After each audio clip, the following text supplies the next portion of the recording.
guys, welcome back to my channel. Welcome back for episode 108 of the weekly playback. I've been gone for a little bit because of UKGE and stuff. Well, I have a lot of games to talk about, so I will talk about the new games in detail and the games that I've discussed before, maybe in a lesser detail, and of course I'll talk about UKGE and all of that. So let's just get into it. Let's talk about Sand. Sand is a 2024 game for 1 to 4 players designed by Ariel de Costanzo and Javier Palizari, and the art is done by Mauro Peña and Ernest Sala, and it's published by Devere Games. And this is a review copy that I received from Devere. And as you guys know, Devere, in my eyes, usually can do no wrong. I am a huge fan of all of their games. So yeah, so this is no exception, though I did perform very, very, very badly. So I will just say from the get-go, I'll just tell you my score from the get-go. So I played a 3-player game of this. The winner had 163 points. Then the next player had 114 and I had 71. And when I get into the explanation of the game, I will explain why I probably performed so badly. But despite that, I really enjoyed it and I would actually really love to play this game again. So here, this is a pick up and deliver game, and here is the main board, which I actually really appreciate that the main board is not humongous. So yeah, so that is the main board, and then each person is going to have their own player board, and this is what your player board is going to look like. You are going to have resource cube trackers here, so you'll be keeping track of your water, your food, your health, your prayers, and your prestige, and you'll have your starting worm. There's actually going to be a worm tile that slots into that because you will be able to upgrade your worm from a baby worm to an adult worm, which you definitely want to do. Here is a slot for a special companion. So there are these special companions that you can play with, and I think the rulebook recommends that you don't play with them on your first game, but we did because based on certain reviews that we had watched, it said that, you know, it is recommended to, if you're, a regular board gamer, that you should actually play with them. Here you're going to be keeping track of actions, and I will throw up pictures, but you're going to have 3 action markers and you'll slide them down, and I'll get into all of that. You're going to start with your shelter here, and if you manage to build it, then you'll obviously remove that shelter. Here is a place where you can abandon some goods, and I'll explain all of that in a minute. And here you're going to be storing certain goods of different colors, and again, I'll explain all of that in a minute. And you're going to have some other companions that everyone starts with upside down, and you'll be able to unlock them as the game progresses. So the game is actually, so you're going to have these 4 dice, and the starting player is going to roll these 4 dice, and you can re-roll all of them once. You definitely want to get higher numbers. Higher numbers is better in this game. So I was the person who did the last roll of the game and had the worst roll of the entire game, but throughout the entire game we had pretty good rolls, which was really nice. So let me just show you some of the player components, and you'll need to see what these look like. Oh, so there are these music notes, which you'll be storing on your board. You'll be able to sing songs throughout the game if you want to, and add music notes to the board, and I'll explain how that works.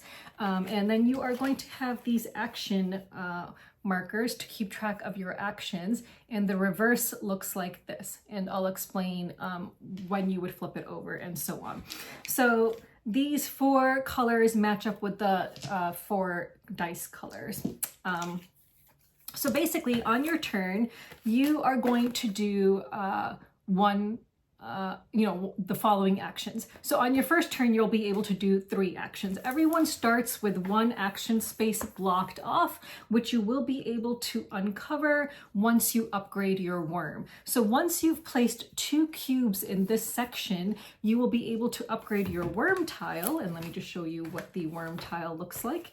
And then that will allow you to now take 4 actions on your turn. So everyone starts with a baby worm, and on the baby worm you'll see the requirements to move along certain paths on the board. So if you're moving along a grassy path, it's going to cost you 3 water, 1 meat, 1 health, and you will need a die value of 4 or greater. If you're moving along stone, it will cost you 3 water, 2 meat, 1 health, and again you'll need a die value of 4 or higher. If you are going along these shortcuts, that will cost you 2 water, 5 meat, and 4 health, and you will need a die value of 6 or higher. Now, if you manage to collect 2 items, deliver 2 items rather, then you will be able to upgrade your worm. And the upgraded side is of course much better. So on the upgraded side, you'll see that it'll cost you less in resources in order to go along the same paths, and you'll be able to remove that one piece that was blocking off one of the action spots. So now you'll be able to take 4 actions on your turn rather than 3. So the various actions in this game, and you'll be using dice, and I'll get into how you use the dice in a minute. But basically the main actions are to travel. So you will take, so on your turn, and you can do this before it's even your turn. So again, one of these spots is going to be blocked off, but you're going to have your action discs up here, and based on which dice you want to use in your turn, you'll move them down into these spots here, unless there's a cube there, and I'll explain how a cube ends up there. So you're going to move these action discs down to indicate which dice you're using for your actions. You're going to look at the dice values. So for example, let's suppose there was a red 6. I can now decide, okay, maybe I want to travel, and I want to travel using a shortcut because I have a 6 value die, which is needed for this. So I would look at how many resources I have, and everyone starts the game, I believe, with 15 water, 15 meat, 5 health, I think, or maybe 10 health, I can't remember, and like 5 prayers, and I think 5 prestige, if I remember correctly. Something along those lines that's what you would begin the game with. So if you decide to use a 6 value die in order to travel on a shortcut, you're then going to reduce your resources by that much, and then travel on the board to a location that you want to travel to. Now, different locations are going to have different cubes placed on them. So you will see in various locations these little boxes, and those will have cubes in them, which you are going to be picking up and then delivering. And on these other blank spaces, there are going to be other tiles that will show you what you will get if you deliver. So for example, if you deliver here, you'll get a plus value in coin. If you deliver these goods, you'll get a minus value. And we'll talk about that in a minute. So this board is going to have different cubes spread throughout it that you are trying to collect and then deliver. And if you deliver 2 of a certain good at one time, you will get a little bonus token. So for example, if I delivered both, I don't remember if it's, actually I think it might be, so I think it goes for either color, but I think if you delivered, for example, in this one, both a black and a red cube, you would not only be able to collect this green token cube as a result, but you would also get this one token that would have been there. So on each of those spaces, there's going to be these 2 small tokens, and whoever has the most of them at the end of the game will win. Whoever has the most value of them at the end of the game will win. So on various spaces throughout the board, you will have, like, for example, on the top space, you'll have a 2, and then underneath it, you'll have a 1. So if you're the first person in a certain location to deliver 2 cubes at once,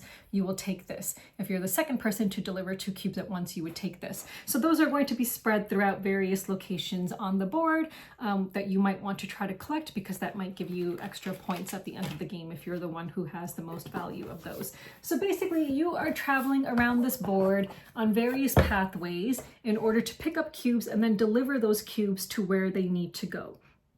And again, you will be putting out tiles that will show the delivery locations. Likewise, you can always come down here and deliver at the bottom for a minus value if you are delivering those colors, and I'll explain what minus and plus means. And if you are up here, you can always deliver at the harbor and get the value in points. So when you deliver, this board is going to show you what amount you will get for delivering. So for example, if you deliver a red in a plus section, you will get 3 coins. However, if you deliver a red in a minus section, you will get -1. Or not -1, I think you get 1. You don't lose, you actually gain, but it's a lower amount. So you're going to get 1. I never delivered in a minus section, so that's why it was not super, I couldn't remember clearly, but yes, that's what happens.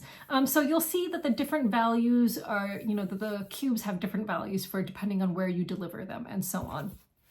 And then there are also stones which you can get by converting certain cubes into stones. And those are obviously going to be worth a lot more because you'll get 13 if you deliver a stone. I was never able to get one, but yeah.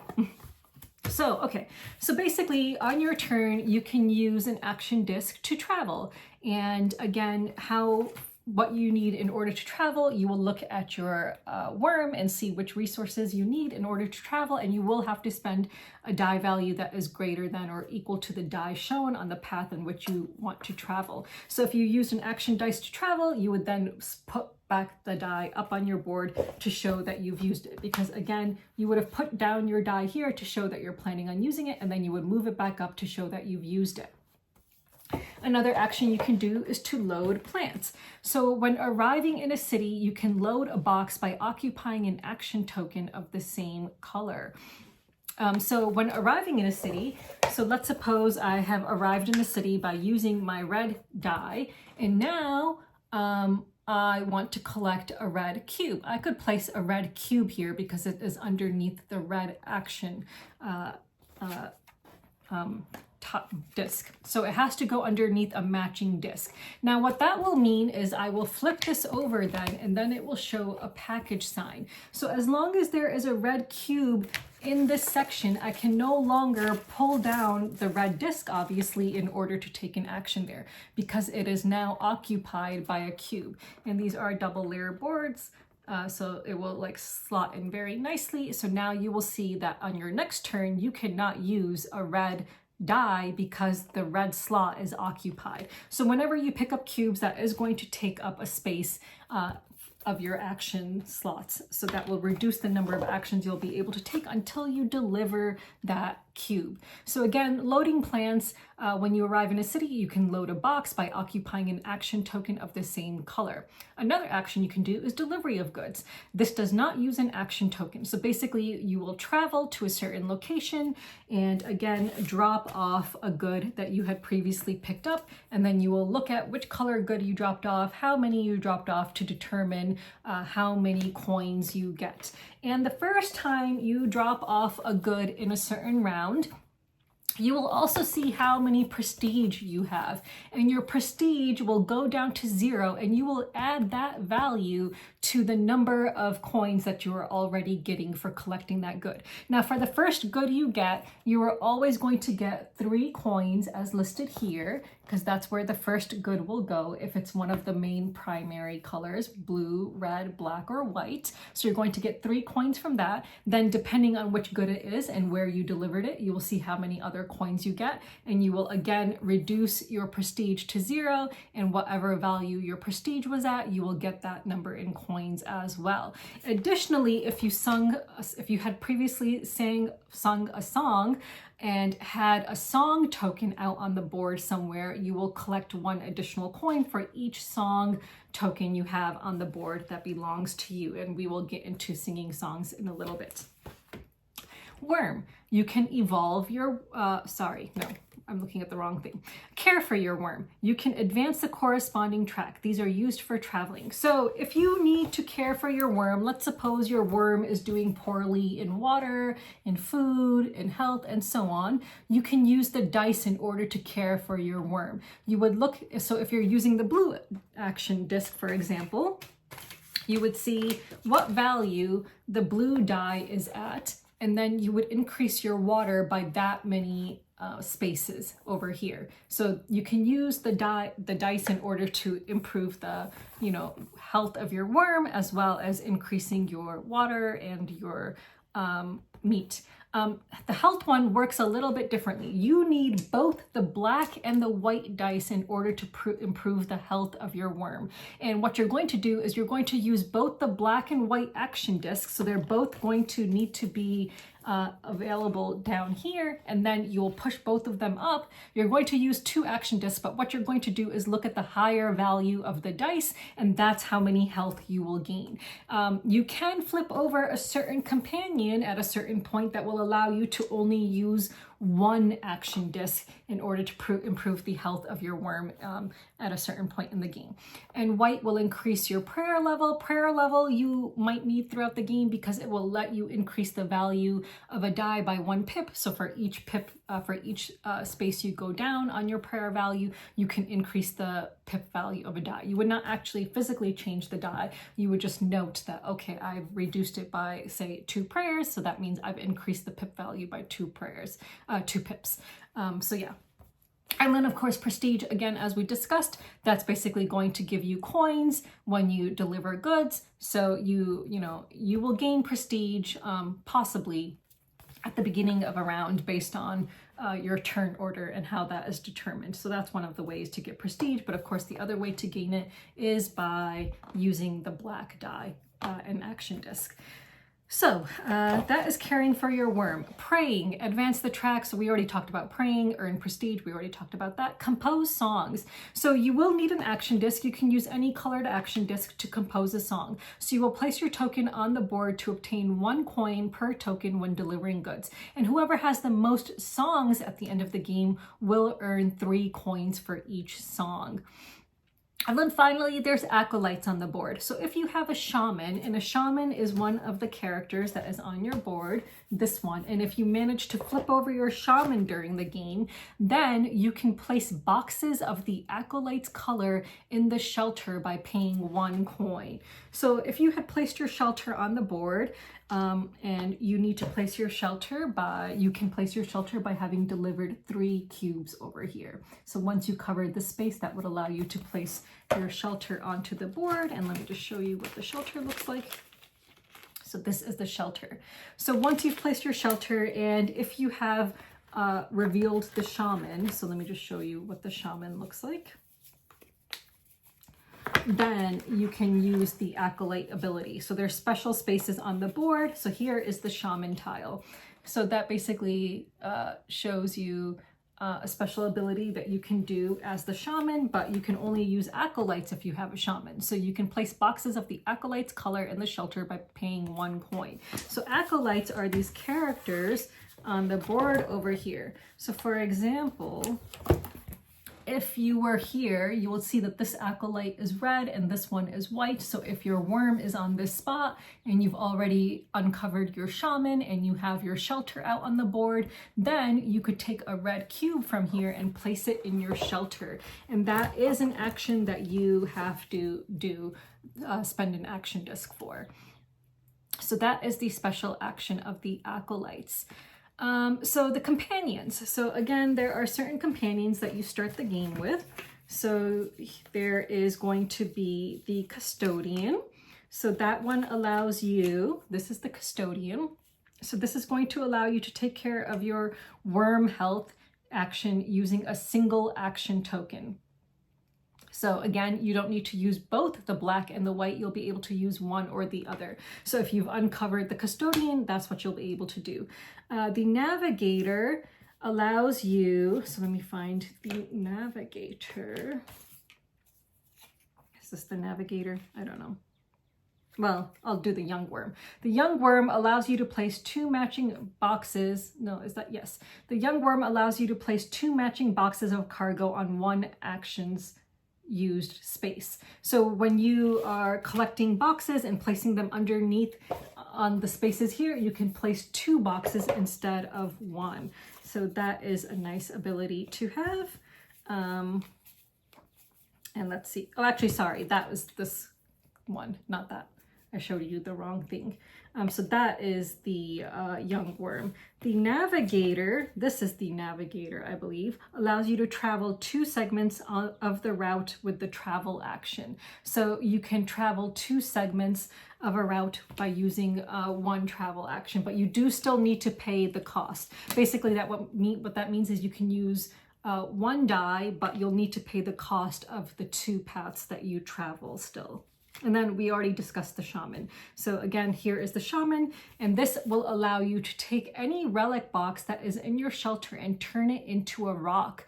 And then you will discard all of your mission cards. So there are mission cards that you'll be able to pick up at the end of a game, at the end of a round. And those mission cards are objectives that you are trying to achieve. So in order to get a rock, you will need to discard your mission cards. But again, rocks will earn you 13 coins if you are able to to deliver them. So they're actually worth a lot of points as opposed to the mission cards, which in themselves are actually not worth that much. So like, let me just show you some examples of mission cards.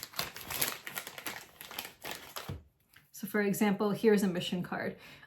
And if you completed the objective, if you had 7 black goods delivered by the end of the game, you would get 7 points. I'll explain how these work. So I think I've gone through all of the actions and the different characters on your board that you will be able to unlock. So you'll be able to flip over a character anytime you reach like a certain icon by putting in a box. And again, you'll be able to collect different colored boxes. So the bag contains only black, red, white, and blue boxes. And the other colored boxes like the light pink, the orange, the green, and so on, those are off to the side. And if you again, turn in certain boxes, that will allow you to collect, where is that tile? So if you again turn in, like for example, 2 boxes at a time, you will be able to get a green box as well. So one thing that I should mention is this area. So let's suppose you have collected some boxes, but now you're stuck because you're really low in resources, so you actually can't move to deliver your goods. You can abandon your goods by placing them over here. You can only hold up to 4 abandoned goods at one time, but that will then free up your action spots. The good thing about abandoned goods is that you kind of gain extra actions on a subsequent turn. So on a subsequent turn, when you push down your action disc to take your actions, you can also take the actions of the color that matches that cube. So for example, if there's a white cube there, I could use the white die, pretend that it's an action disc, and use the white die to take a white action. So for example, I could increase my prayer value on my board if I had a white cube in my abandoned section. So I could just look at the value of the white die and increase my prayer level based on that. And then you would place it into the bag. So if you need to abandon cubes, it's not the worst thing in the world. But of course, you do fall a little bit behind, but you catch up with extra actions based on the cube's colors. So I think that is it in terms of actions and everything. So at the end of a round, so there are going to be multiple rounds in this game, and within each round there are 3 turns. So it takes place over the course of a day. So you will have like a tracker, the sun that keeps track of which turn number you are on. And then at the end of a round, there are going to be these cards at the top of the board, and the person who was last in turn order will get to pick a card first. So these cards are also what are going to keep track of the length of the game. So the person who was last will get to decide which card they want.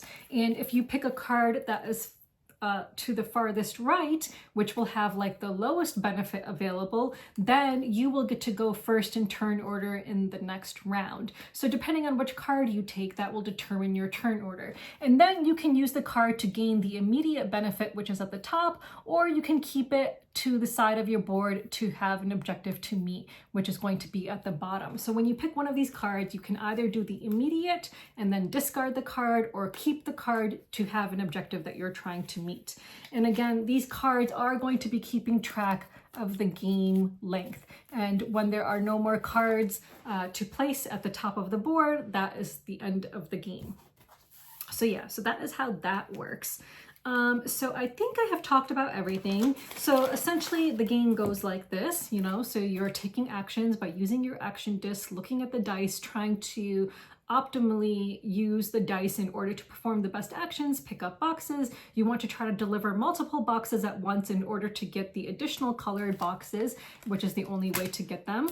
And you're just going, trying to activate, you're trying to get certain companions activated so that you can use their special abilities and so on.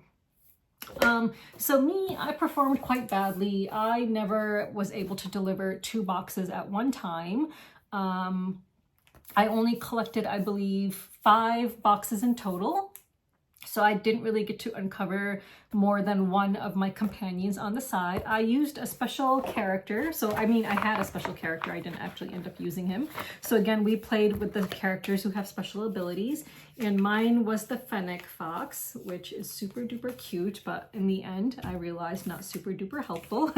So let me just find the fox for you guys. I actually don't know where he is. Maybe I did not remove him from my board. But anyway, here are some of the other special characters that I'll show you. Like, for example, here are some of the special characters that you can play with, which will give you a special ability. And these abilities are going to be available at all times for you to use, but they may not really come into play until you reach a certain point. So I had the Fennec Fox, and the Fennec Fox would only have been useful if I had placed my shelter on the board. And since I did not place my shelter until a bit later in the game, it wasn't, oh, here's the Fennec Fox. I forgot to take it out of the board. It was not the most useful ability, and I actually did not get to use it at all during the game. But I unfortunately chose him because I thought he was the cutest, and he was the only non-human character. So that's why I picked him, but that was a bad reason for picking him. So if you play with the special companions, you know, they say that that will help speed up the game a little bit. You won't feel as starved for resources. You won't feel like you need more turns to really get anything done. So yeah, so I really enjoyed this game. I thought it, you know, was really good. I would really like to play it again because I really sucked at it, obviously. And I would like to try to optimize my actions and see if I can do better. You know, maybe come up with some other strategy. I don't even know what my strategy was, to be honest. I was just trying to collect stuff and deliver stuff, but maybe I just wasn't doing it as efficiently as possible. Also, if you are, I forgot to mention, if you are the first person to deliver 4 boxes of one of the main 4 colors, you will pick up one of these ribbons. And then for each box you have of that color, it will be worth, I believe, like a certain number of points. Maybe not that many. I don't think it was that many. It was like maybe 1 or 2 points. So yeah, so that is that. So yeah, so I guess that's it. I think that that's Sand. I think I've explained everything that there is to explain about this game. So just a pick up and deliver game that can feel a little bit longer because of how long it takes for you to really start like doing stuff, I feel like. At the beginning of the game, you know, you might end up spending a lot of your resources to travel somewhere. And again, the shortcuts will get you to places faster, but they use a lot more resources.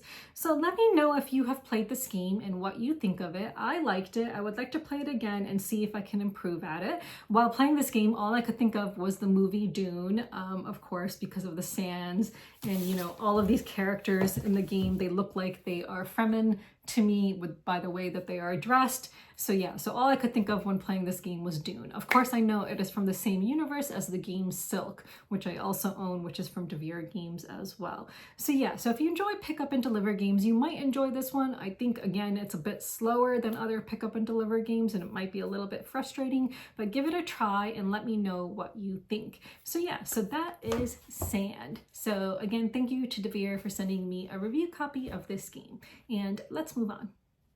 So let's talk about The Strange Forgeries of Mr. S.C. Rheber. Now, this is a game that I do not own. This is a 2023 game which funded on GameFound, and it is not yet released. I demoed it at UKGE. It is for 3 to 7 players. It's designed by Gerardo Maria Priore, and the art is done by him as well, which is very cool artwork, and it's published by Beyond Words Games. So this has been described as kind of like a cross between a party and a deduction game. I would not describe this as a party game in any capacity. Definitely not a game you want to pull out at a party, like, you know, like a lively party where people, you know, want to have like a lot of fun. This game requires a lot of thinking.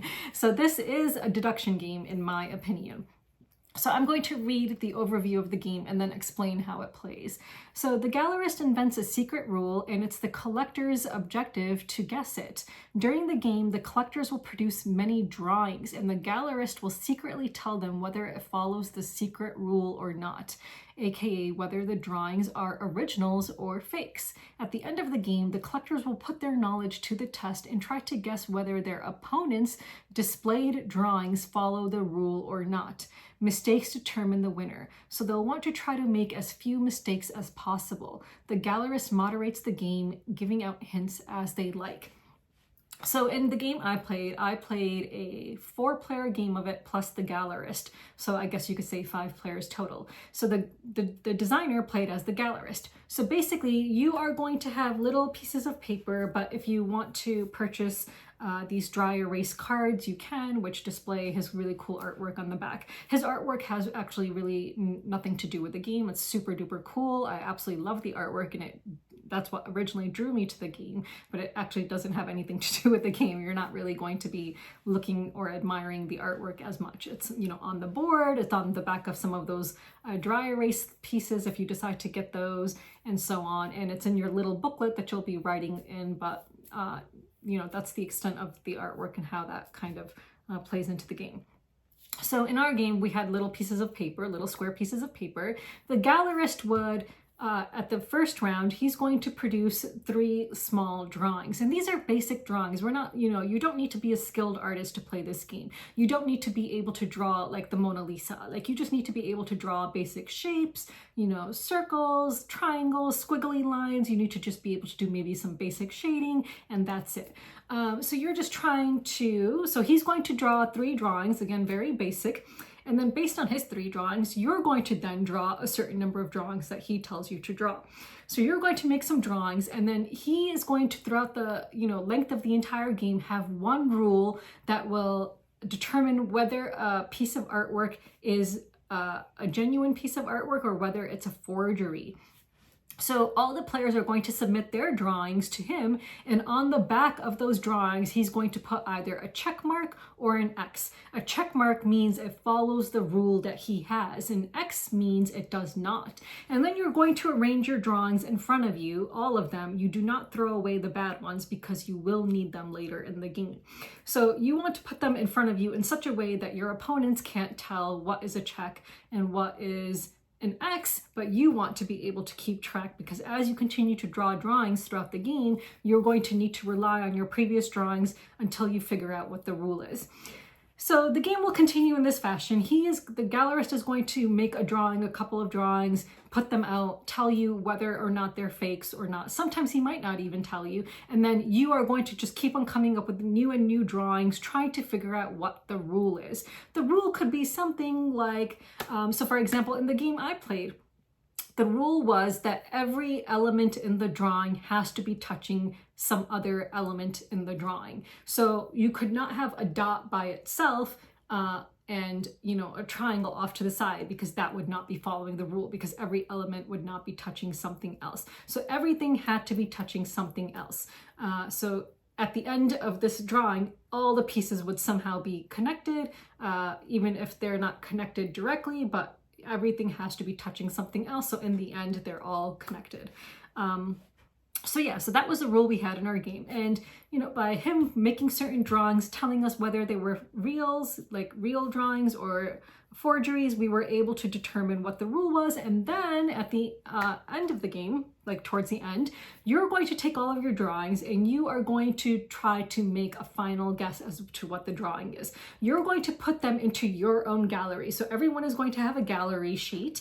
And then you're going to put in your drawings however you want. Not all of them. He will tell you how many to put in. So in our game, I believe we put in 7 drawings. So some of them will be real. Some of them will follow the rule because they'll have the check mark on the back, and some of them will not follow the rule. It's up to you, you know, what percentage of which you want to put into your gallery. What you're trying to do is figure out, by looking at everyone's artwork, you know, what the rule is, and you're going to make a final guess in the end as to what the rule is. So you're going to be looking at other people's galleries and making marks on your board. So after everyone has determined, you're trying to fool your opponents, by the way. So you want to put in a good mixture of drawings that you hope will convince them follow the rule but actually do not.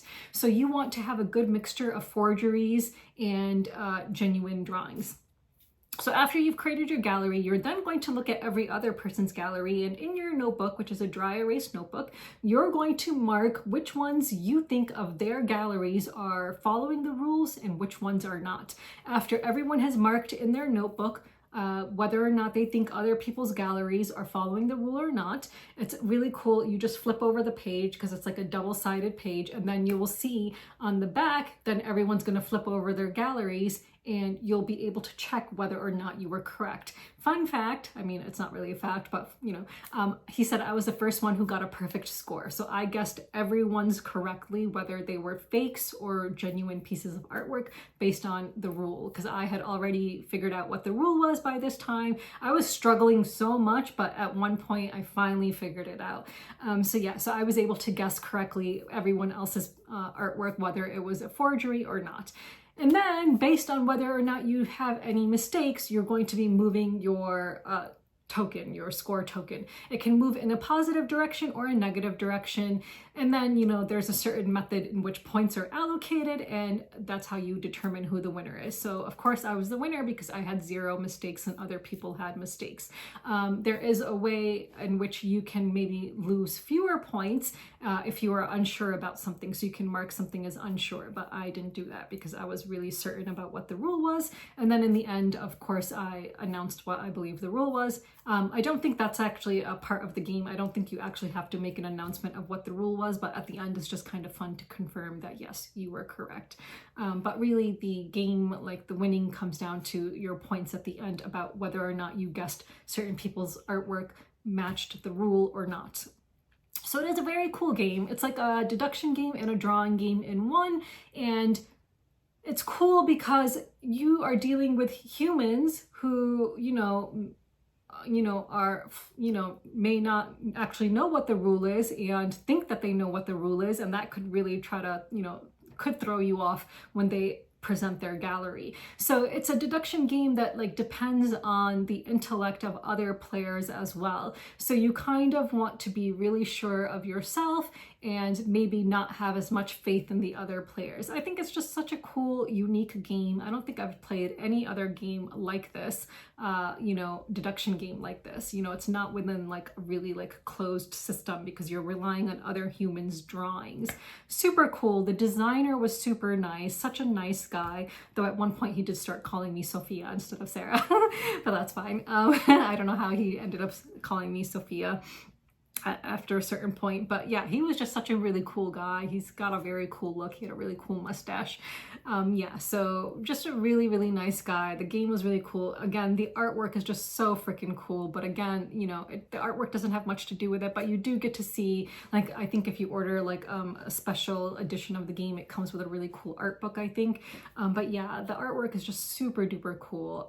And it was just a really, really fun game. I told him that I would really love to get a review copy of this if it's available, and play it and talk about it on my channel by actually showing the components and stuff. So maybe someday, who knows? Maybe he'll be at Essen and I'll see if the game's produced by then. But yeah, so if that sounds like something you're interested in, maybe you can go to the forums on BGG. I'll leave a link below and ask him if there's any way you can purchase it if you're interested.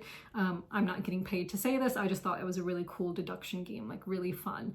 But again, I would not classify it as a party game because it does not, it's a bit of a longer game. It's not super long, but long enough that it's not a party game in my mind.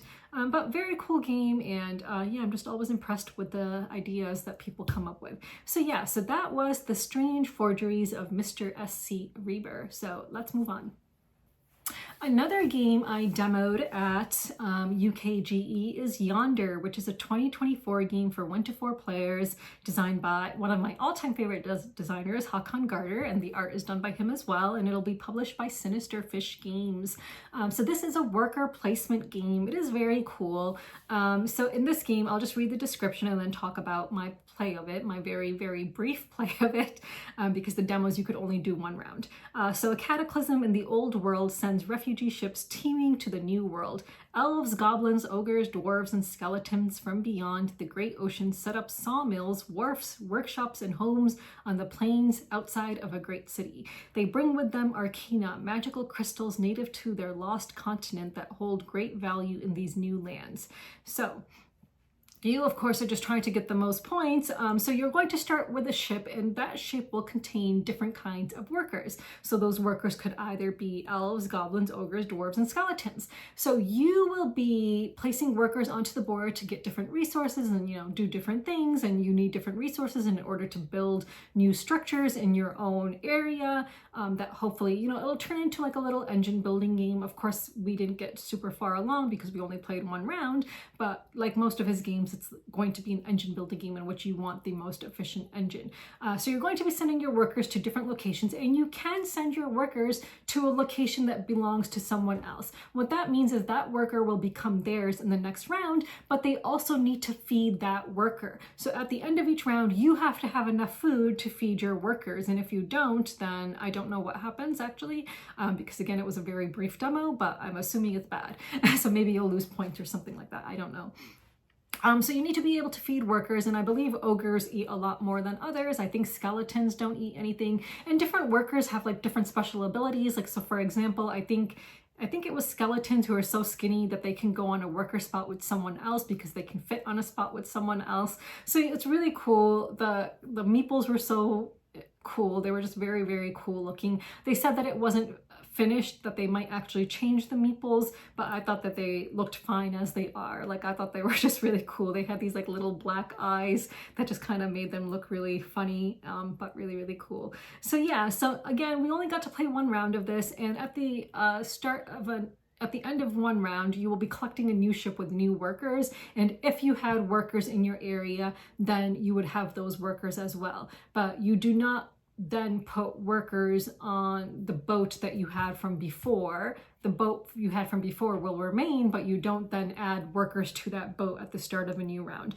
Again, played only one round of this, so cannot talk in too much detail about it, but I'm really looking forward to playing this, and I hope that I will get to preview it for its Kickstarter, because Hakan Garter is like one of my top favorite designers ever. Like, I just absolutely love his designs. I love the simplicity of his designs. I love how easy his games are to learn, but how much depth you see in them as you start playing them. And again, the artwork just really appeals to me, and his designs are just so clean and crisp, and I just really, really love them. So yeah, so I played a 4-player demo of this, but again, very short, you know, which was sad, but oh well, I can understand that. So yeah, so that is Yonder. So that's something you might want to keep an eye out for. So let's move on.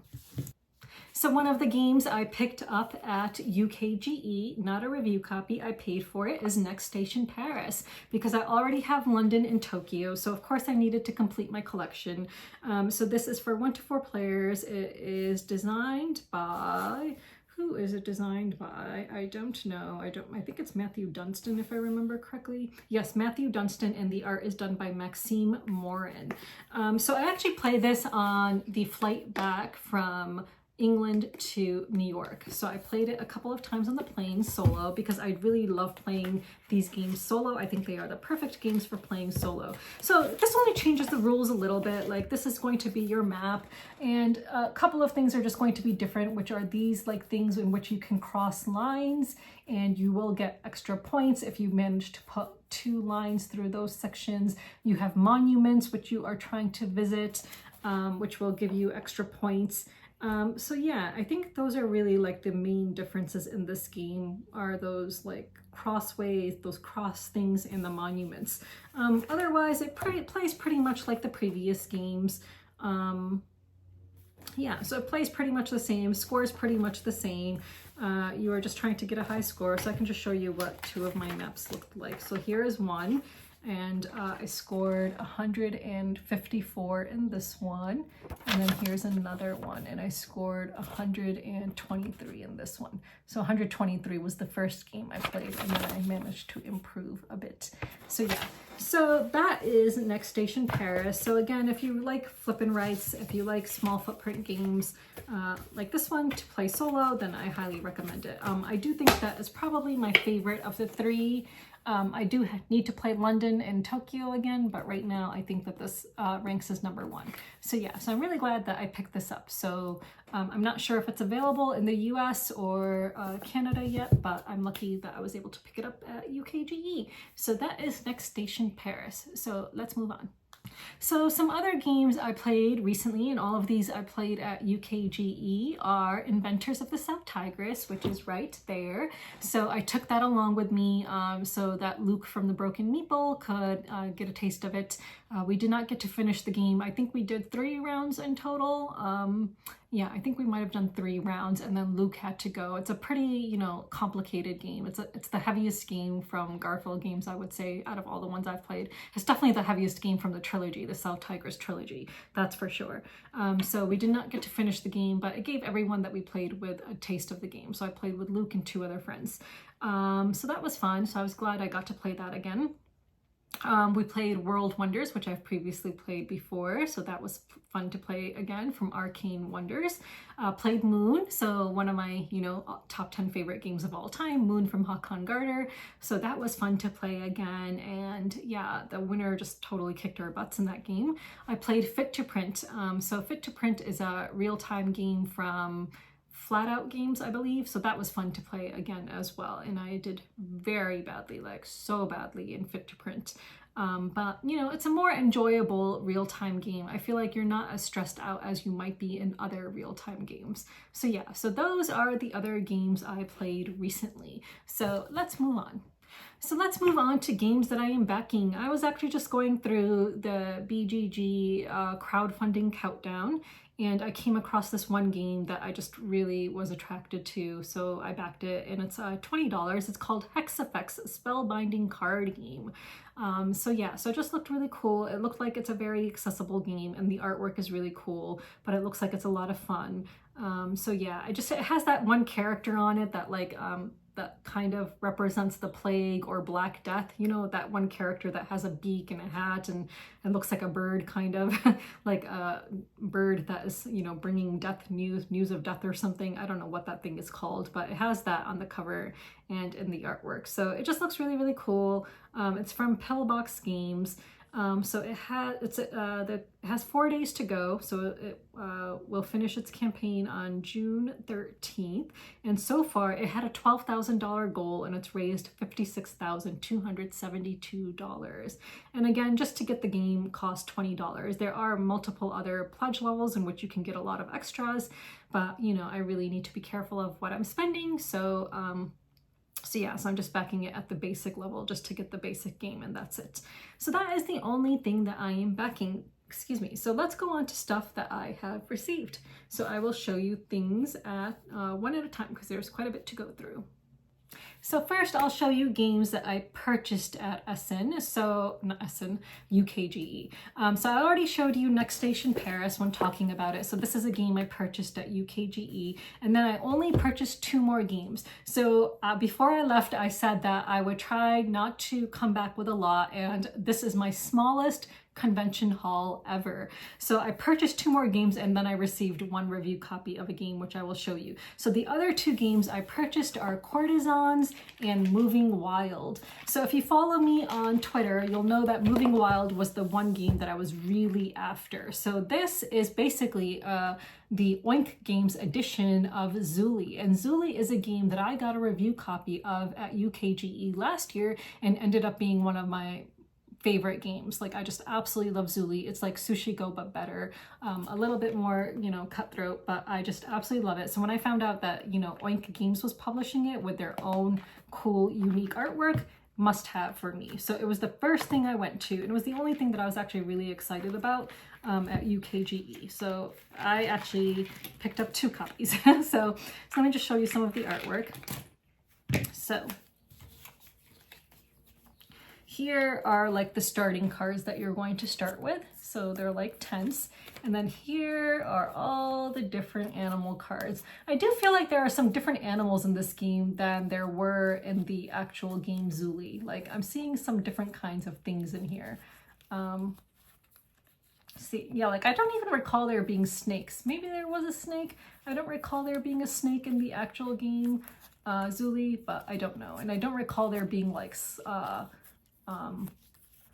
is it sloths? I think I saw a sloth here somewhere. Maybe not. Yeah, here.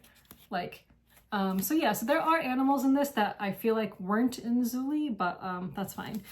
So yeah, so super cool artwork. It's super portable, and then of course it comes with a bunch of point tokens as well. So yeah, I don't think, you know, this kind of a game, I don't think you can sleeve. My copy of Zuli is sleeved, but there's no way in hell that this would fit in this box if those were sleeved. I wish that there was a way to, you know, store these tokens nicer, but I don't think that's possible either. So you just have to put in the cards first and then throw in the tokens on the side. So Courtesans is a game that I played previously and talked about in a video a couple of videos back. At that point in time, I did not own it because in the US it is being distributed by Pandasaurus Games, which I obviously am not a fan of because they have had me blacklisted since 2021.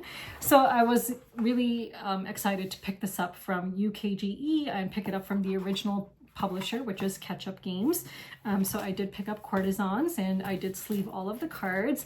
And I will say that I like my edition better than the Pandasaurus one because it does not contain grammatical errors. So one of the things that really annoyed me about the Pandasaurus Games edition was that on certain cards it would say less instead of fewer. So for example, let me show you one.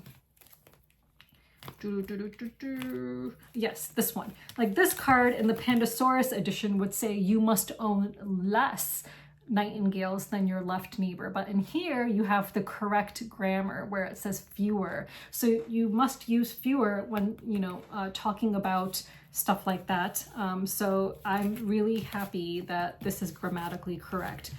So I'm wondering if Pandasaurus just dumbed down their version for Americans. They're like, okay, Americans are not going to understand what the word fewer means, or whether it originally did say less even in the Ketchup Games and then someone pointed it out to them and then in subsequent printings they corrected it. I'm very curious to know which way it was.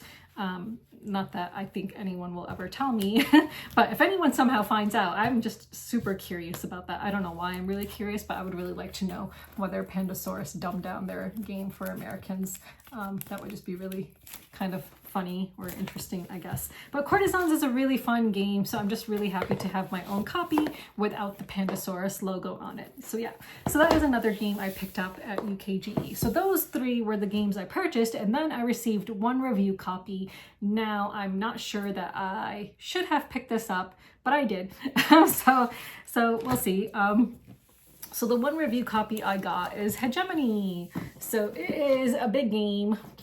I actually had it in my luggage, and my luggage was like, you know, I had room for one regular sized game in my luggage, but it was quite a heavy game, like literally heavy. So they told me my luggage was overweight by 3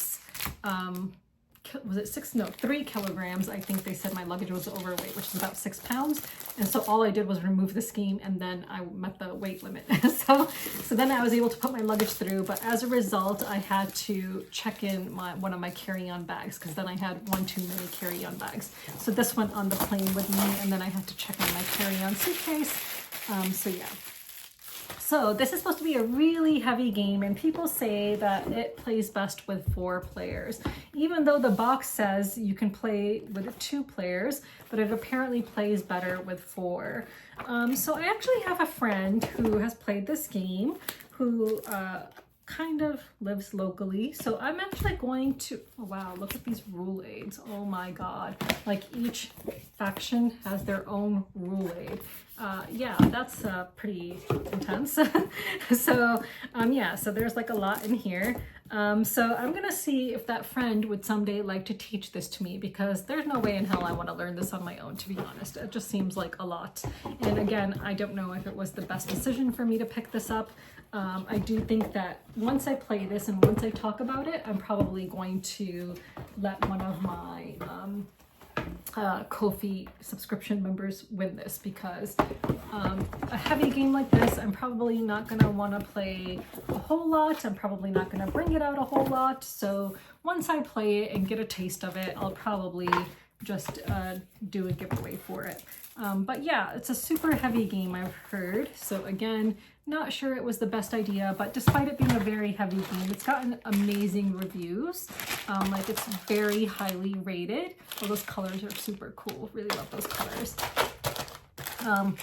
But despite how amazing I think it is, if I play it and I think it's super amazing, I just, you know, I have too many games and I know that it would hardly ever come out. So if there's any of my Ko-fi members who want to win this, I will give them the opportunity to win this in a giveaway. So if you haven't subscribed to me and you want to win games, you just need to subscribe at the $15 level or above to be entered into giveaways. So yeah, so that is Hegemony, and they do have another game coming out on Kickstarter in a couple of months, I believe, like maybe in the fall, called World Order or something like that. You know, at the time when I was at the booth talking to one of the designers, I was like expressing great interest in this game, and I was like, oh yeah, once I play this, I'll definitely play World Order and cover it for your Kickstarter if you want. But if it's going to be as heavy as this, I don't think I want to do that. I think I want to try not to cover super duper heavy games for overview videos anymore, because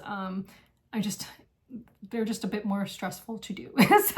so yeah, so you know, I just feel like they're a bit more daunting, because number one, you have to find the people who actually want to play those really heavy games. So yeah, so those are all of my UKGE pickups. So again, one review copy, which is Hegemony, and then three small games, which I purchased. So let me just show you some other stuff that came in. So yeah. So one game that I purchased recently, just like 2 nights ago, is Alpaca. So I purchased it using my Millennium Game Store credit. I just saw this sitting on one of the tables of new arrivals, and I'm just a huge fan of alpacas and llamas. And I did check the reviews on BGG, and yeah, very mediocre reviews, like super duper mediocre. It's a deck building game.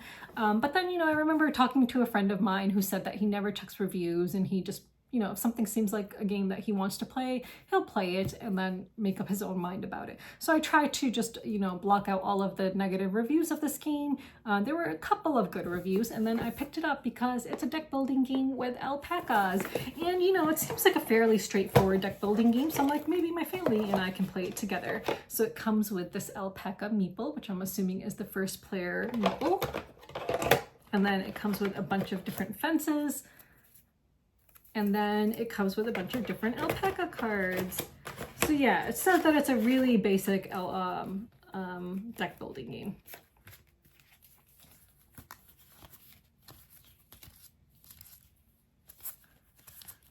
When I purchased it, I will admit that I didn't know. I mean, maybe I should have looked at the back of the box, because maybe it shows on the back of the box. I didn't realize that the alpacas would be like just goofy. Like, I thought that they would look like real alpacas, not like dressed up as weird things. so kind of disappointed about that. I would have preferred something more similar to Hens. Like in Hens, a game that I absolutely love, like a tableau building card game, where the hens, the chickens, like, are just real chickens. They're not like made to look cartoony, like with different jobs, you know what I mean? So if it was like that, I absolutely would have preferred it. But oh well, they're just cutesy, like cartoony alpacas. So I'm just gonna have to deal with it, because I already purchased it using store credit. So this was $20, which I purchased. And then I had covered this game for its Game Found campaign well over a year ago. I think it's been no, maybe it was a year ago. Oh, no, it was over a year ago now. Huang. So Huang is a Rainer Knizia game that I'm super excited to have received my production copy of. So I believe that this is the main box. So this is an area control game in which you are going to be, I guess, building up, like, you know, different areas. You're trying to get control of different areas with different pieces of yours. Honestly, it's been so long since I've played, I don't remember too much, but there's a bunch of different punch boards with different kinds of terrain tiles, different types of, like, so there's like military tiles, I believe there was like farming tiles, like just different kinds of tiles. And I think your objective is to obviously win, but okay, you know what, I don't remember too much now. Let's see. But yeah, I just remember that there's like different kinds of characters that you're controlling, and you can like do like different kinds of like area control battles or whatever. But I got the deluxe edition, so it comes with all of the really cool animal minis, which I'm super duper excited about. Like, typically I'm not a fan of minis, but for this game, super excited. So I really, really want to play this at some point. So I hope I get to play it soon. And it also comes with the 5th player expansion. So I believe that these are the minis for the 5th player. So let's see, which are dragons. So again, this is a game that I had covered for its Game Found, so I was paid to do an overview video of it, and then this receiving the production copy was a part of my contract. So super excited to have received this. Now the next game is big, and is a pre-production copy for a game that I will be covering on Kickstarter. So Luthier, and I'm hoping I'm pronouncing that correctly, from Paverson Games. So they are the same publisher of Distilled. And I really enjoyed Distilled.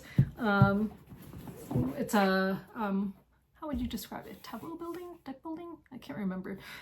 Game in which you are creating like spirits and stuff.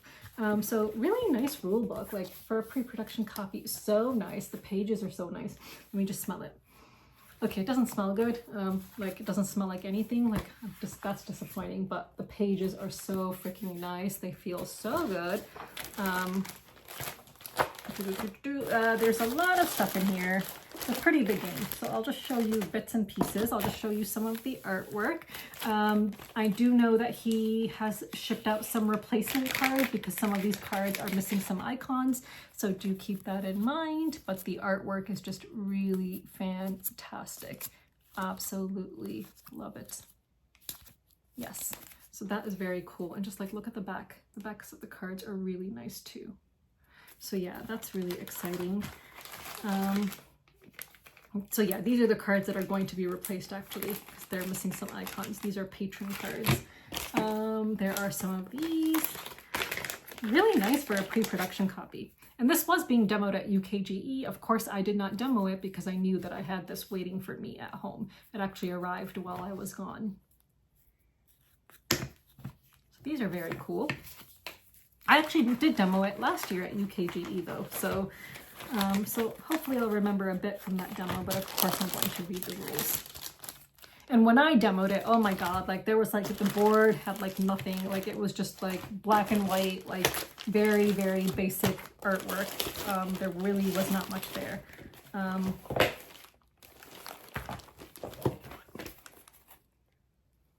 That's dual layered. Don't know what that is. Here is the main board.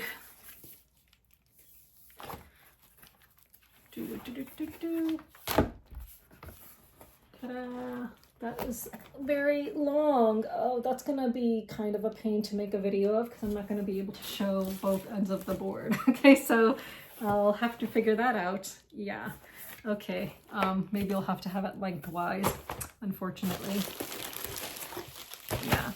So lots of stuff in here. Oh, there seem to be some really cool wooden dice. Let me take those out. Let's see what those are like.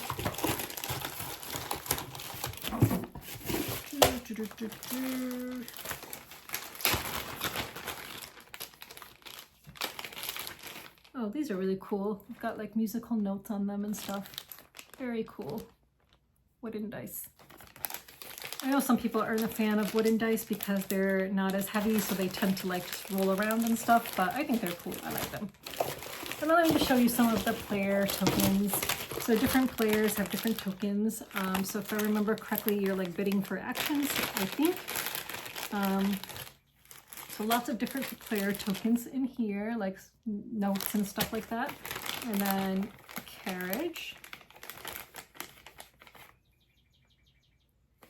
And then I'll just show you an example of these. Very nice, very thick. So yeah, so those are some of the player tokens. And the player colors are red, blue, yellow, and green. Very nice. So yeah, there's a lot more here. I won't show all of it to you because again, there's a lot.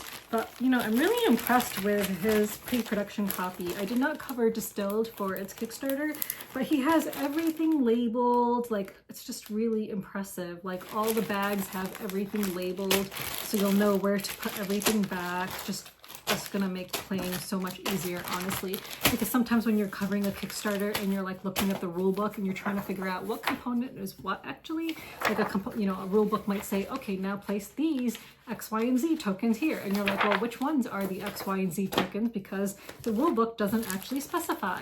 So it's really nice that he has everything labeled.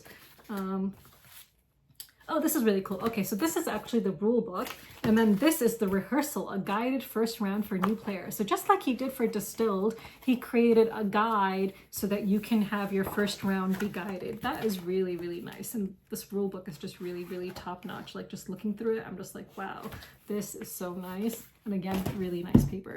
So yeah, so that arrived. So really looking forward to playing this and creating content for it.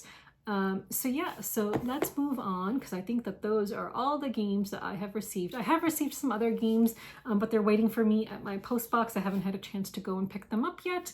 So in the next video, hopefully by the next video, I actually don't know if I'll do a video next weekend, and then I'll talk a little bit about why later, but hopefully in the next video, whenever that is, I'll get to show you those games.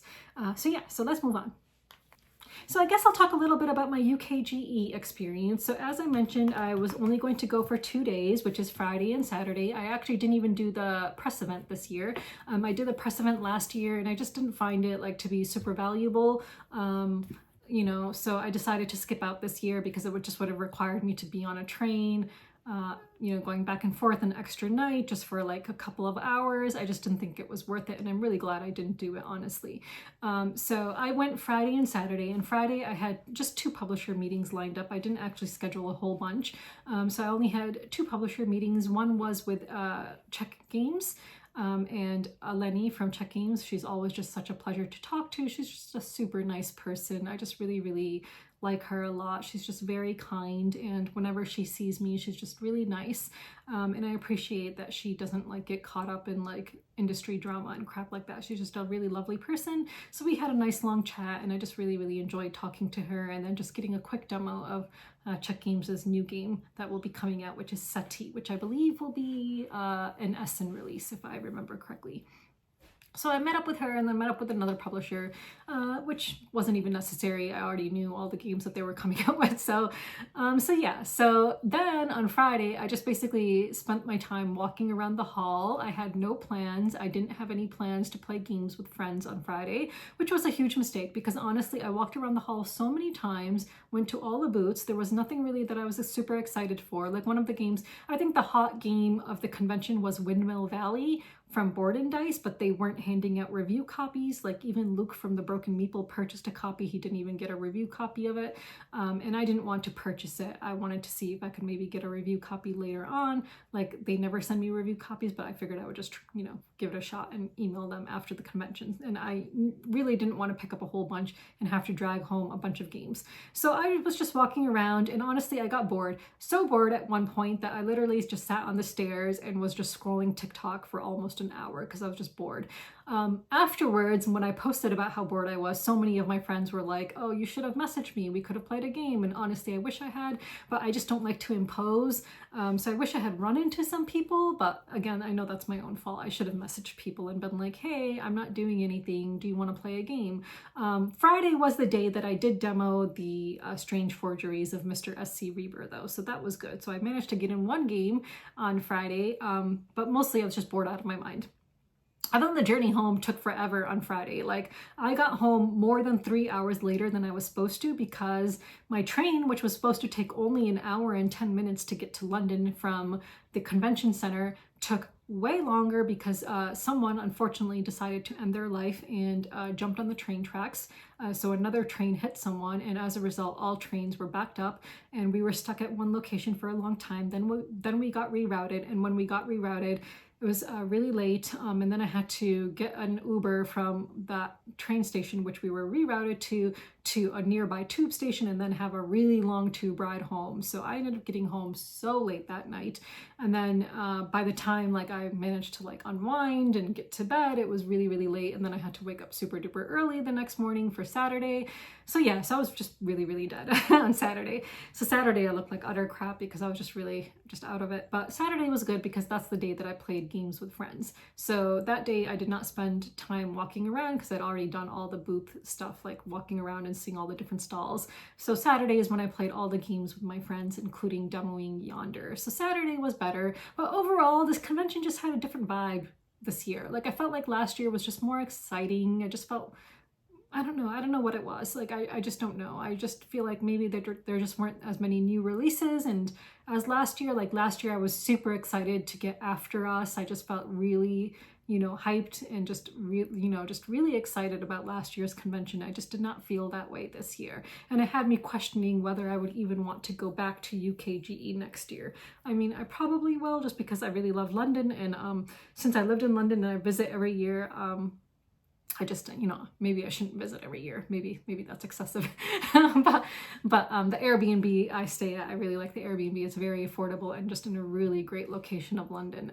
So I don't know. So, a lot to think about, because I definitely want to go to Essen, and I hope I'll be more excited about Essen in October.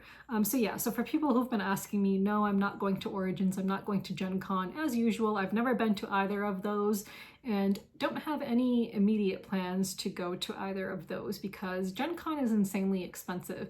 And I've talked about it before, but I find it more cost effective to go to UKGE if I'm already in London than to go to Gen Con, which is just insanely expensive, I think. So that is my UKGE wrap up, I guess. It was nice to see some friends. It was nice to run into people that I know. It was nice to not run into people who I don't like. So luckily, I know there were people there who just think I'm the worst. And so luckily I did not run into them. So that was good. But overall, the European people are much nicer, and they don't, give into all the industry drama and crap. So overall, Europeans, I think, tend to like me, and European publishers are nicer to me. I actually didn't stop off at some of the publishers who I would usually stop off at, and I guess that's because I had already received a review copy of Sand. Like, typically I visit Devere at every convention. I didn't do that this year, but I had already received Sand just before I left, so maybe that's why. But yeah, I think that was my convention experience. I don't think that there's anything else much to mention about it. So let's move on. Oh, I should talk about the Crystal Maze. It's kind of board game adjacent. Actually, I think playing board games will come in handy if you do the Crystal Maze. So the Crystal Maze is based on a game show that existed in the UK, in which you do different kinds of challenges, and the challenges can be either mental, physical, or skill. And then, so you're as a team, you decide who's going to do which challenge. You don't know exactly what the challenge is before you do it. All you have is a choice, and you're given a choice to do either physical, mental, or skill, and you're going to do 2 challenges in each of the different areas. And the different areas are like themes. So there's like an industrial theme, there's like an ancient theme, and so on. So there's several different areas. I don't remember how many areas in total, and you as a team decide who's going to do which challenge. And again, you don't know exactly what the challenge will be. You just are going to decide based on knowing that it's either skill, mental, or physical. So I went with a friend, and since it was just 2 of us, we got put together with another family as one big team, but they were super duper nice, so it worked out really well.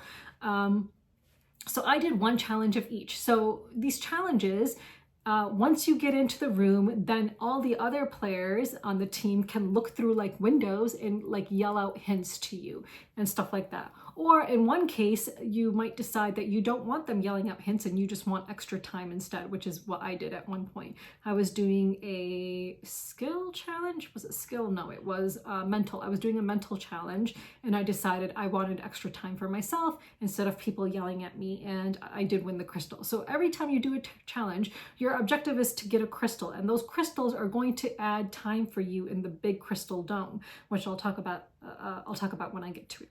So the challenges I did the skill challenge. Honestly, for a little bit, I needed some assistance from the people who were watching me. For the skill challenge, I had to stick my hand into these boxes and try to get this ball from one end of this window to all the way to the other end. So I always had to like find, an opening to try to hand it from one hand to the other.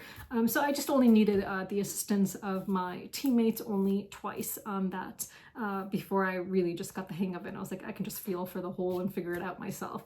So that's what I did there. So I won the crystal there. That was pretty easy peasy. Then I did a physical challenge with my friend. So it was kind of like an obstacle course tag team thing where I would be waiting. He would have to run through this kind of like obstacle course, pick up a block, bring it back and quickly put it in. And then I would have to do the same. And it was on a countdown. So as soon as someone started running, a countdown timer would start and you had to get back in time. And yeah, we had to put in a certain number of blocks before time ran out, and we managed to do that. So we did win a crystal there as well. And then my last challenge was a mental challenge that I chose to do. And that, again, you don't know exactly what the challenge is, you just know whether it's mental, physical, or skill. So I knew that I was going to be doing a mental challenge, and I decided to take extra time for myself. And this one was interesting. It was just a bunch of different blocks in front of me with letters on them on all different sides.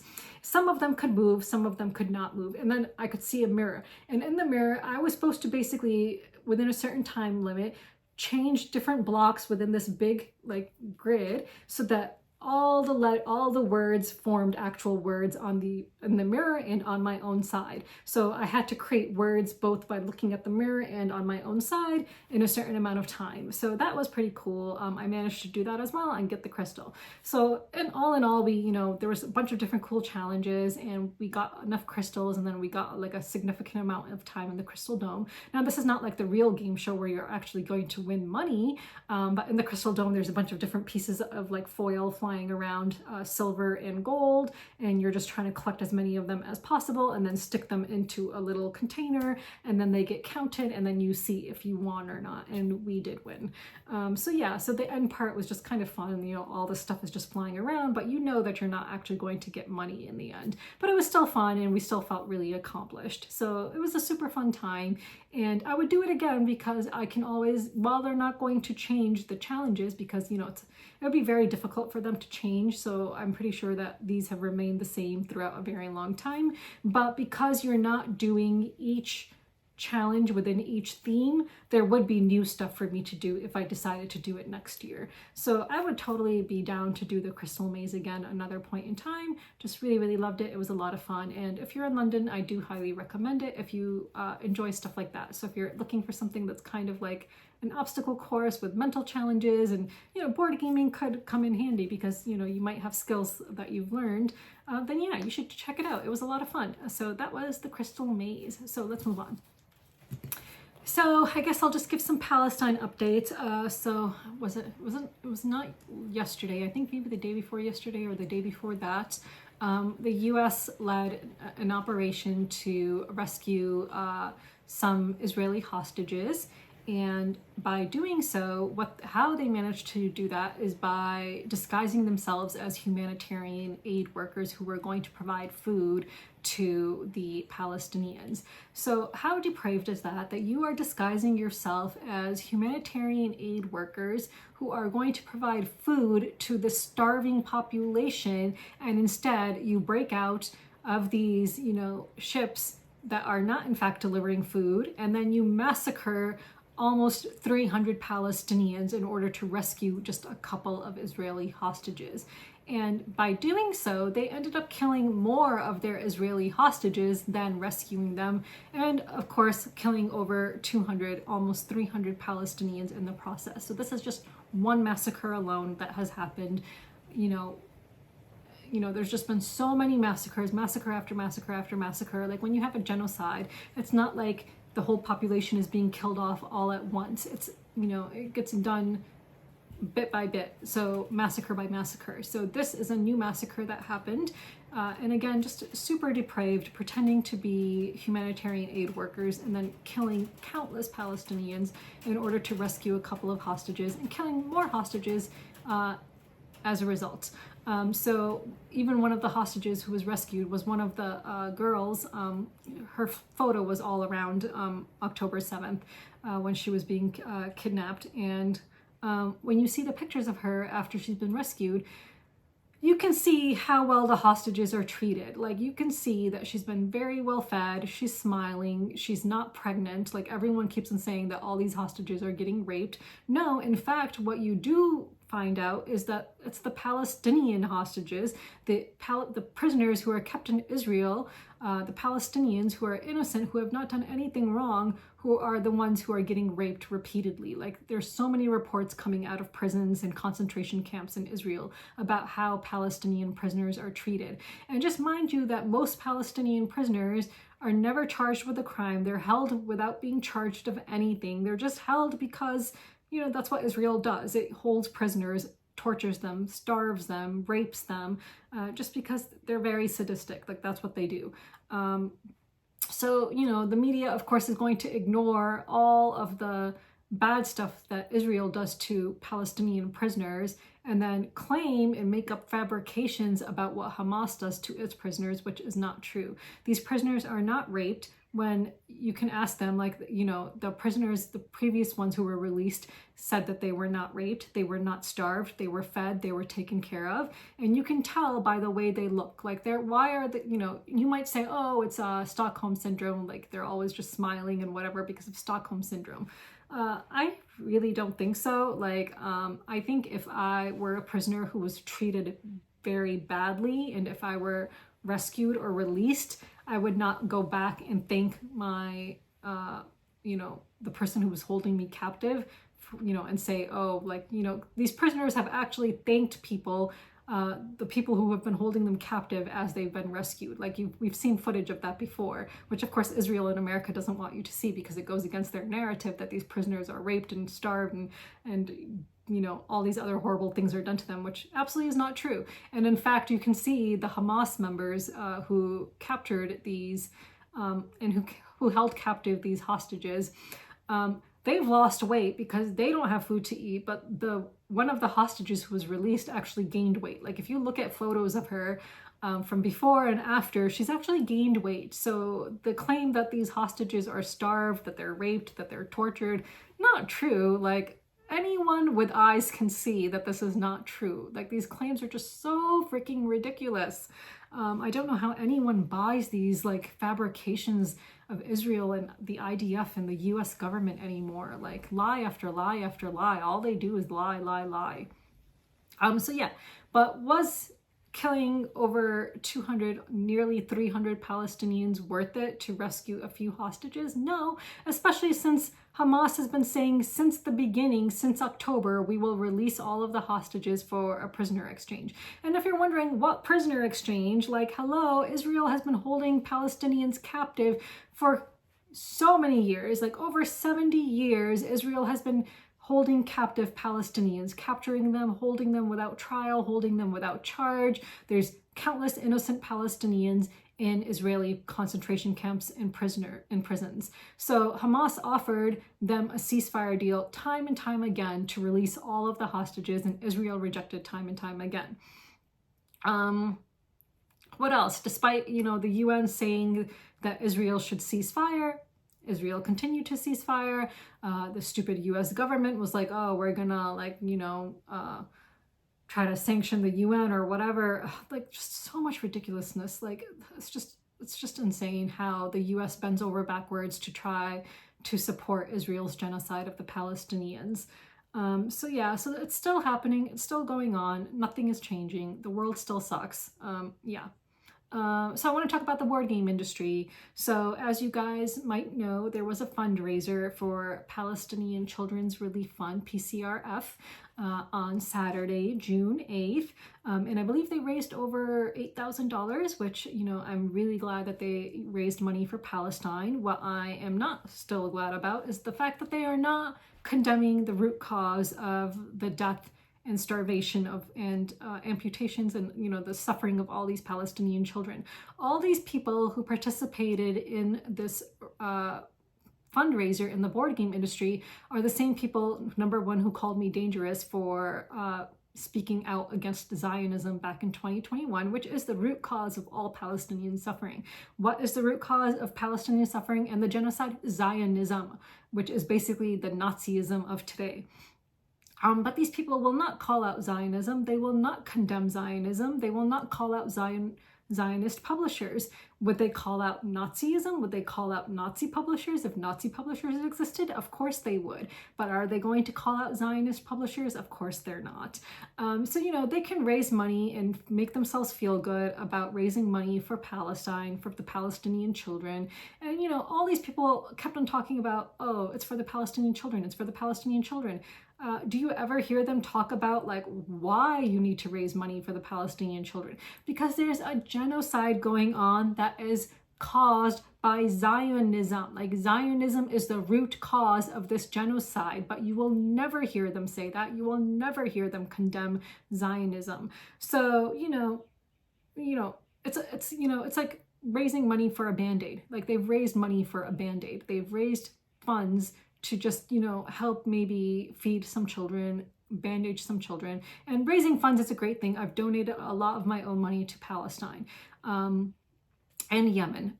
So I donate whenever I can. So I'm not saying that raising money is a bad thing. It's definitely a good thing, but it's a band-aid. You're not even addressing the root cause. At no point in this, during this genocide have these people in this industry condemned Zionism. At no point have they condemned Israel. At no point have they condemned their Zionist publisher friends. Now, if it came to Black Lives Matter, do you think that they would just ignore the fact that there's a white supremacist publisher? If there's a publishing company that's owned by a white supremacist, do you think that they would just get a pass? Do you think that they would just remain silent and say, yeah, continue to buy games from this publisher, even if it's owned by a white supremacist who is saying and supporting horrible things, like saying horrible things and supporting horrible things? Do you think that they would let that white supremacist get a pass? No, but Zionists get a pass in this industry all the time. So Burnt Island Games and Kids Table Board Gaming getting a pass all the time. So yeah, all these people can pat themselves on the back for raising money for the Palestinian children, but they are not condemning Zionism. They are not condemning the Zionist publishers in this industry. They are still remaining dead silent about it.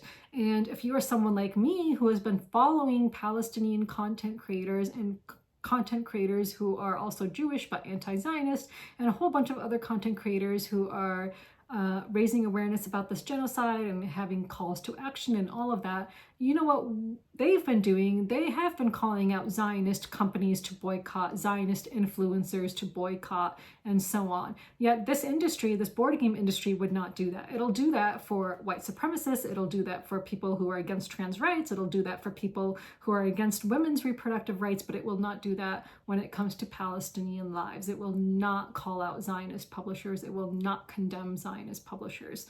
So yeah, so this industry is really behind when it comes to supporting Palestinian rights. They can all pat themselves on the back for raising money, but they are just putting a band-aid on it. They are not even addressing the root cause of Palestinian suffering, and they are not condemning the root cause of Palestinian suffering, which is Zionism.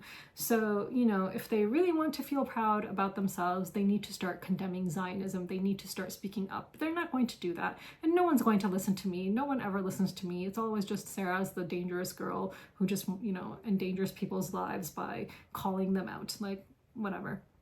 So these people, in my eyes, are still hypocrites. They're still Zionist chills.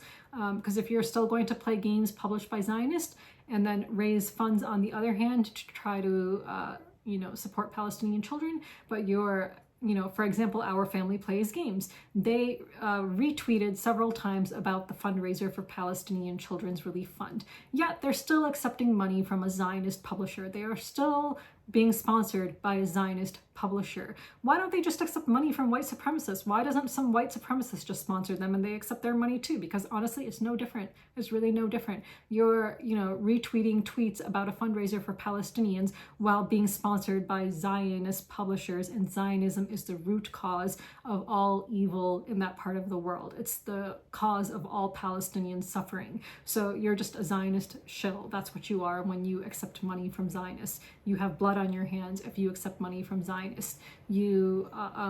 So honestly, if these people just want to continue on like this with blood on their hands, that's, up to them, but they can still feel good about themselves for having raised a bit of money. But if you support Zionist publishers and you accept money from Zionist publishers, you have blood on your hands.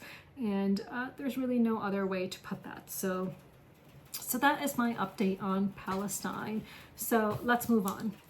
So this week's question of the week is inspired by Sand. I want to know what your top 3, or just one if you want to give me just one, pick up and deliver game is. So what are your top 3 pick up and deliver games? So I haven't played too many that I can recall. I've played Cinque Terre, which is a 2013 game, it looks like, designed by Chris Handy.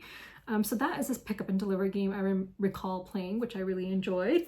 And another pick up and deliver game I played maybe a couple of months ago is Merchants of the Dark Road. So yeah, Merchants of the Dark Road actually currently has an expansion on Kickstarter. Let me know if you think I should back that. Let me know if you own Merchants of the Dark Road and whether you're backing the expansion. I'm really trying to get away from my completionist tendencies, but at the same time, I know that if I ever try to sell any of these games which I've purchased and they don't include the expansion, then it might be less likely to sell, because when people want to purchase something from a secondhand market, I think they want like an all-in package usually. Let me know what you think. I don't know. So I think, you know, Merchants of the Dark Road, I believe, is a game that will stay in my collection. I actually really enjoyed it. So I don't know. Should I back the expansion or not? Let me know what you think. And I think it's also including, the Kickstarter also includes some Santa's Workshop expansion or upgrade. I purchased Santa's Workshop at PAX Unplugged, and then I don't know if every purchased copy is considered a deluxe copy or not.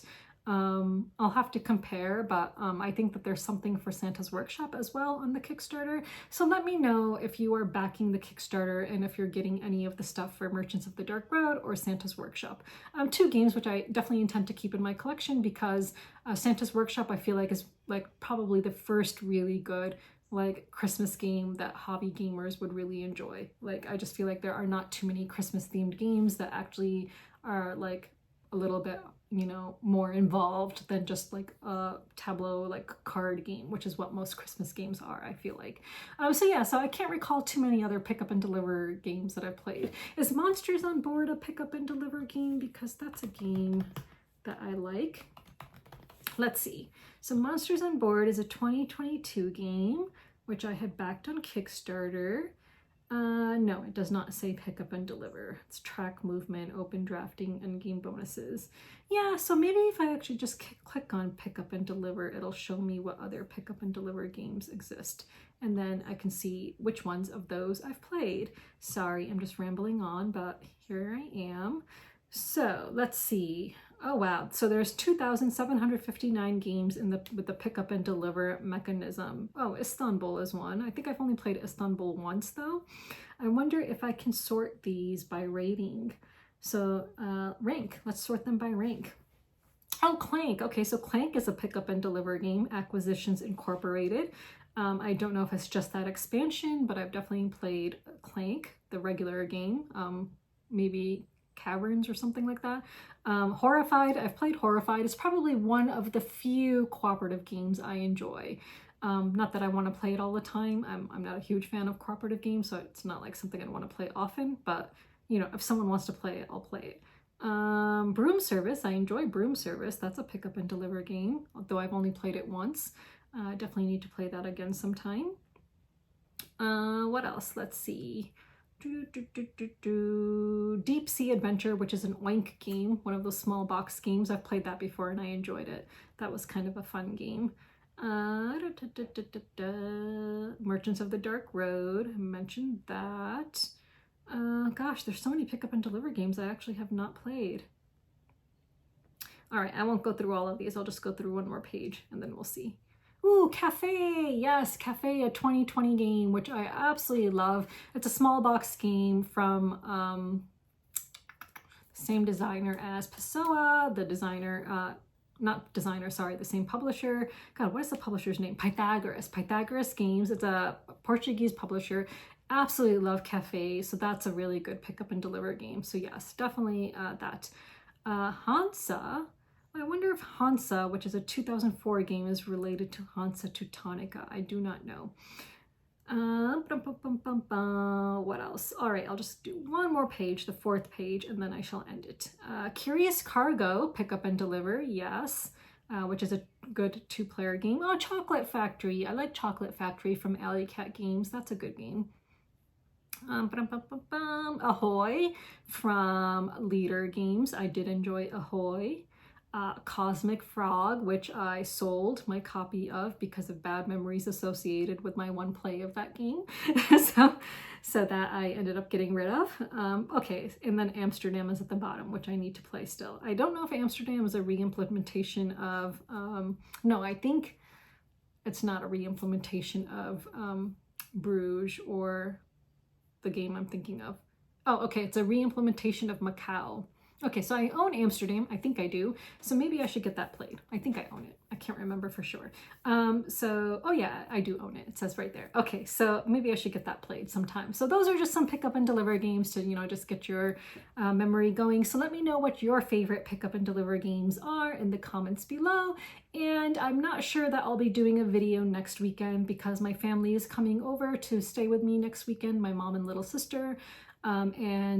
Because it's a holiday weekend for us, so I don't know if I'll be getting a chance to shoot a video or not next weekend. So if I don't see you next weekend, then I'll see you the week after. So, you know, whenever I see you, until then, bye!